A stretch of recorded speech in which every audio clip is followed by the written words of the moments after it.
एक नई बात है कि अब जब गीत अच्छा सुनते हो तो उस गीत में वो जो शब्द होते हैं, जो भाव होता है, जो स्पिरिट होता है, संगीत और उसकी धुन तो महत्वपूर्ण है ही, फिर उसके बाद वो बहुत अच्छी लगती है जब उसको आप समझेंगे। कि छोटी छोटी बातों में शैलेंद्र जी करके कवि थे, तो मुकेश जी ने राज कपूर के लिए उनके बहुत गाने गाए, तो बड़े हर उनके इसमें एक संदेश था गाने में, सजन रे झूठ मत बोलो खुदा के पास जाना है, न हाथी है न घोड़ा है वहां पैदल ही जाना है। ये वाक्य बहुत सिंपल है, शब्द बहुत सामान्य है, पर इसका भावार्थ यह है कि आखिर तो एक दिन जाना ही है, तुमको क्यों मरमर कर रहे हो, पैसा कमा के क्या करोगे, तुम्हारी कोई मर्सिडीज गाड़ी आखिर में तुम्हारी जान थोड़ी बचाएगी, न तुम्हारा बंगला बचाएगा। जीवन मिला है, अच्छी तरह से जियो। तो ये जो भावार्थ है ये रामायण में है। इसमें सबसे अच्छी बात यह है कि आज तो प्रभु रामचंद्र का जन्मस्थान पर मंदिर भी बन गया, और ये अनेक भाषा में जब रामायण आएगा, जैसे भगवत गीता में जो किताब इन्होंने तैयार की है डिजिटल, उसमें भगवान श्री कृष्ण ने अनेक समय पर क्या कहा, क्योंकि मैंने वो सुनी है, और गीता का भावार्थ जब सुनते हैं तो उससे काफी कुछ जानकारी, अपने लिए बहुत अच्छा मार्गदर्शन मिलता है। मैं कोविड के समय 2 साल रोज सुबह उठकर आधा घंटा पैदल चलता था। थोड़ी मेरी आदत अभी अचानक मैं प्राणायाम भी करता हूं तो वो मेरा रह गया, तो मैं यूट्यूब पर भगवत गीता का भावार्थ सुनता था। वो भावार्थ केवल अच्छा सुनने के लिए नहीं लगता था, उसके पीछे एक विचार था। पर्स एंड पर्सन, यानी पैसा और व्यक्ति, उसमें पर्सन महत्वपूर्ण है। Person and party means organisation, उसमें पार्टी इंपॉर्टेंट है। एंड पार्टी एंड फिलॉसॉफी, तत्वज्ञान, इसमें फिलॉसॉफी महत्वपूर्ण है। और फिलॉसॉफी का जो संबंध है, there is a difference between letter and spirit. Letter जो है वो मनोरंजन का कार्यक्रम है, स्पिरिट जो है उसका भावार्थ है।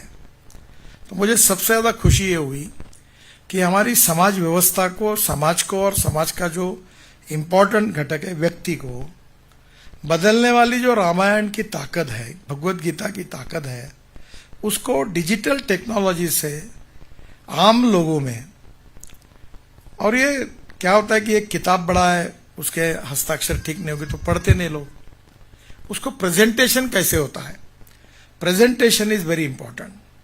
And presentation with digital technology ये और आनंद का है। शंख पर हाथ रखो तो शंख का आवाज आता है, मृदंग पर वो रखो पेन तो मृदंग का आवाज आता है।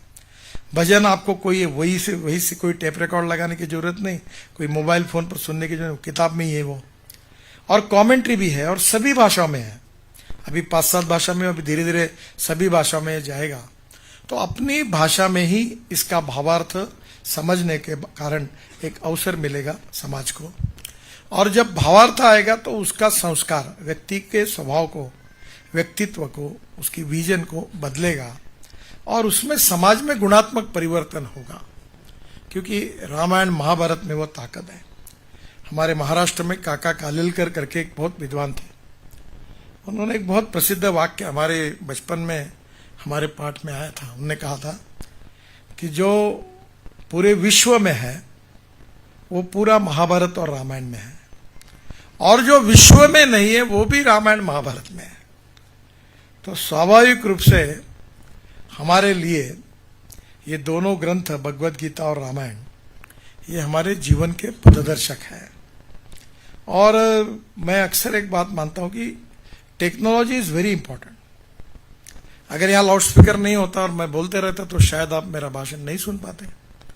आज लाउड स्पीकर है इसलिए सुन रहे हैं, फिर कान को लगाएंगे तो आपका ग्रहण करने की शक्ति और बढ़ेगी, तो आपको ठीक से समझ में आएगा, आप विचार करोगे। तो ये जो टेक्नोलॉजी है ये बदल रही है, और टेक्नोलॉजी सस्टेनेबल डेवलपमेंट के लिए आवश्यक भी है। पर टेक्नोलॉजी के कारण नॉलेज को जैसे लोगों तक लेके जाएंगे तो नॉलेज का कन्वर्शन वेल्थ में होगा, वो एक मर्यादा है। पर उसके साथ साथ व्यक्ति निर्माण, समाज निर्माण, संस्कार, इसके आधार पर जो परिणाम होगा, जो शाश्वत मूल्य रामायण में थे, वो मूल्य जब घर घर जाएंगे और जब हमारे बच्चे देखेंगे कि जब दशरथ राजा ने निर्णय किया तो पिताजी की आज्ञा मानकर प्रभु रामचंद्र ने कहा नहीं, मैं वनवास जाऊंगा। आज के जमाने में अगर ऐसी स्थिति होती कि पिताजी कहता कि मैं घर दूसरे को दे रहा हूं, तो तुरंत दूसरा भाई वो पिताजी की गच्ची पकड़ लेता या दूसरे भाई को पीटता, क्योंकि संस्कार नहीं है। माता पिता और गुरु के प्रति वो भाव नहीं है, और भाव विचारों से आता है, विचार किताबों में है, और किताबों से आए हुए विचारों से जो भाव से व्यक्ति के ऊपर संस्कार होता है, उसमें समाज में गुणात्मक परिवर्तन होता है। और ये परिवर्तन होते जाते हुए एक बार हमारा समाज पूरी तरह एक ऐसी सोसाइटी बने जो विश्वगुरु बने, यही हमारा भाव है।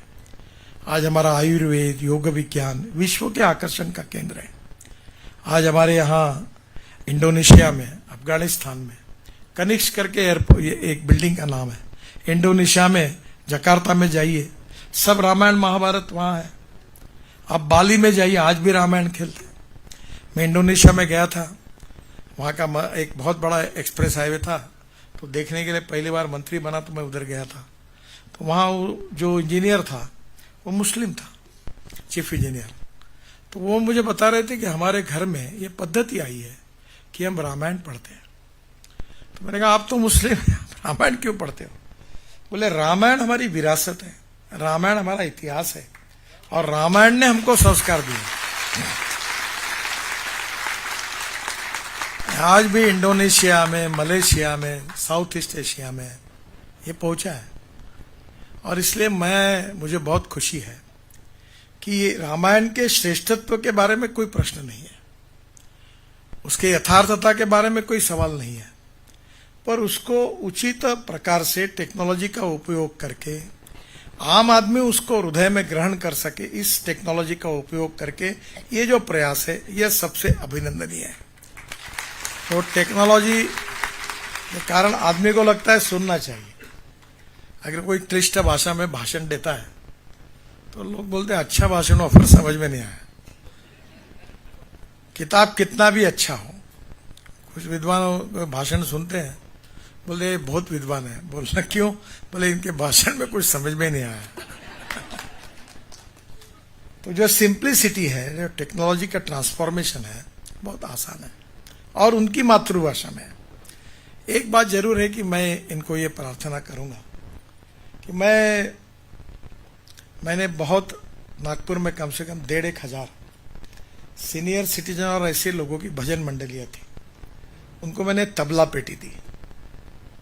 और तबला पेटी इसलिए दी कि वो लोग भजन गाए, और एक अच्छे रात को लोग बार में जाए, इधर जाए, इसके बजाय भजन का उनको नाद लगे। तो मैंने एक बजेरिया में एक मंदिर है, दयाशंकर तिवारी जी ने बना था, मैं वहां गया था।